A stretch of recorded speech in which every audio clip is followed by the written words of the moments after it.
Hello, welcome back to Perkins Pipes. Got this gorgeous plum-colored 2025 Perkins Pipes pipe from Catholic Pipe Company. It's the one that we put out. It's got the Bible verse on the side. Got the little lion for Catholic Pipe Company. That's their logo. And this beautiful cross that my son designed for this year's pipe. And it seemed appropriate to have a pipe with a cross on it for this episode. So as always, let's get this guy lit. Let's get to talking.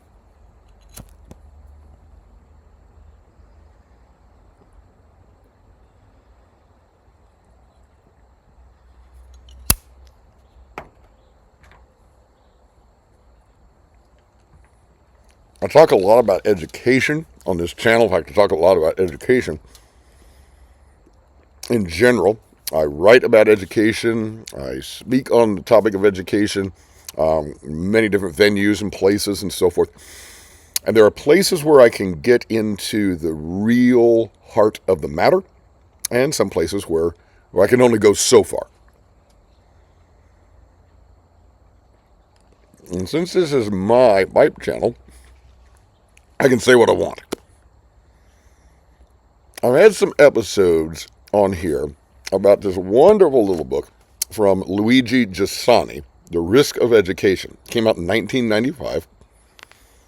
Giussani was a Catholic priest, theologian, educator, author.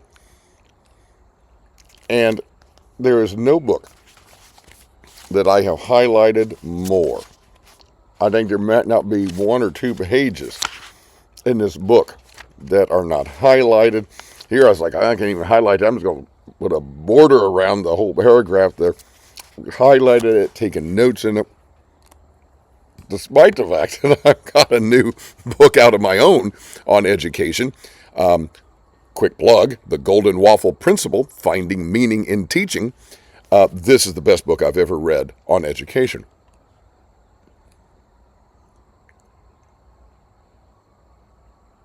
And for the most part, or at least for the early part, Giussani is fairly general in what he says.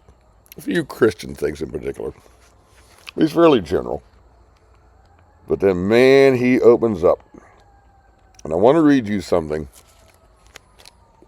from pages 73 and 74 in this book. He says, "We have been made to live within the ambit of a proposal that is by nature the grandest proposal imaginable. There are some proposals which by their very nature demand a response. Saying yes or no to them is unavoidable. Sharing in them or raging against them is inevitable. And there is no proposal more serious than this one, none more colossal or more invasive than this. A man who says, 'I am God.' This man continues on through history, invading geography and time until he reaches me and proposes himself to me. The fact that this proposal is constantly repeated to me constantly invites me, at the very least, to the duty of inquiry. There is no escaping from this proposal. We must choose either adherence, which establishes its own precise drama, the drama of commitment and holiness, or quest, which is just as laden with consequences. For the very fact that we are born into a Christian climate, into a Christian tradition, means there is not one single thing we may address independently from it." Now, you may be saying, I disagree with that. I disagree with at least part of that. I don't think this is a Christian culture. It's a Christian tradition wherever I live. You say, I disagree with that. And you can cite all kinds of bad things that are going on and say, yeah, clearly that's not true. Listen to what he's saying.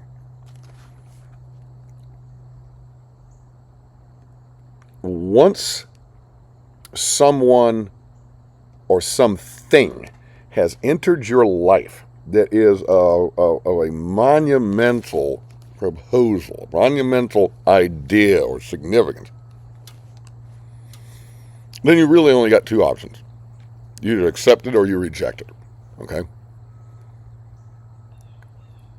on a much smaller scale, I walk up to you, stand in front of you. Now, you've either got to accept that I'm standing in front of you or reject that I'm standing in front of you, but there's no getting around your response to something that's just happened. You can say, Steve is an illusion. He's not really there. And you can try to walk right through me. Or you can say, hey, that's the guy from Perkins Pipes. I want to meet him and talk with him. Right? You got a binary response, yes or no. And he says there is no grander proposal than if somebody comes along and says, I am God. And my friends, that's what Jesus has done. That's what Jesus has said. And you say, well, I don't see that anywhere in the Bible. And I want to tell you it's all through the Bible. We can talk about that another time perhaps. But when Jesus says things like, before Abraham was, I am is a name for God. And he's referring to himself there. There's certain biblical language when Jesus uses phrases like Son of Man, Son of God, these sorts of things. He is referencing his divinity. And so a person either has to accept it, in which case, as Gisani said, there's a host of consequences, or you reject that. And maybe it's one of quest. You say, I need to investigate that more. I'm not going to accept it right away. Or you flat out reject it and say, absolutely not. Okay? And there are consequences to that as well. Now, why, on a book called The Risk of Education, does a guy bring in such a heavy theological point as that? My friends, it's simply this. That proposal, the proposal of Christ, the proposal of the identity of Christ as the God-man affects everything, including PE class in 7th grade, biology in 9th grade, spelling in 2nd grade. It affects that. And a teacher, a principal, school board, whole school community,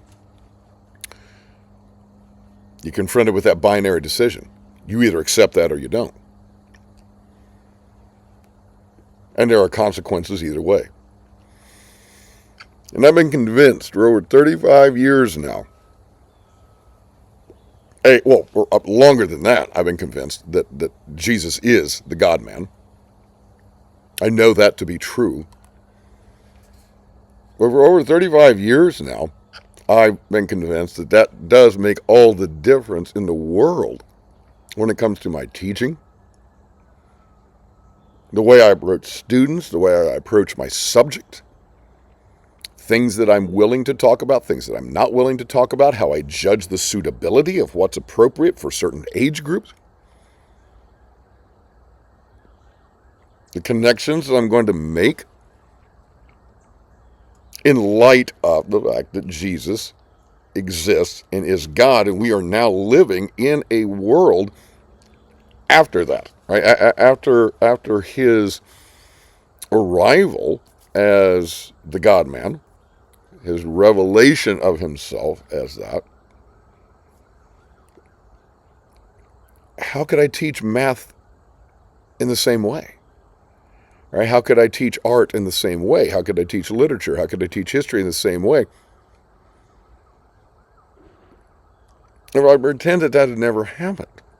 In fact, if I pretend it never happened, I have made a decision as a form of rejection. And quite frankly, I'm going to be giving a lesser version of whatever the topic is to my students. I'm going to be leading them into a lesser, more shallow experience with the truth. Because as Jesus himself said, I'm the way, the truth, and the life. And as we see at the beginning of John's gospel, all things were made through him. And I've said this in explicitly in some context. I don't know how that works. Neither do you. I don't know how it is that somehow 2 plus 2 equaling 4 is grounded in the identity and the reality of Jesus. I don't understand how that works. I don't understand how in Latin verbs of first and second conjugation have the letter be in them when expressing the future tense. I don't know how that works. That is somehow connected to Jesus. Certainly not readily apparent. But it is. And how I go at my teaching is rooted in that. So, I got to say that in the fullest expression of education, there can be no expression of education that does not take into consideration the identity of Jesus. He himself said, he is the chief cornerstone. He's also the chief stumbling block. Right? People stumble over him or they build on him. And there can be no real, full, meaningful discussion of education that doesn't take him into account. Pure and simple. People may try, and again, that really is a form of rejection and has its own consequences. But for those of us who know the truth, there really can be no discussion. Government programs, school programs, new ideas, new curriculum, new pedagogy, none of that makes any sense apart from some understanding and relationship with Christ. Ooh, folks, I can't wait to hear your comments on this one.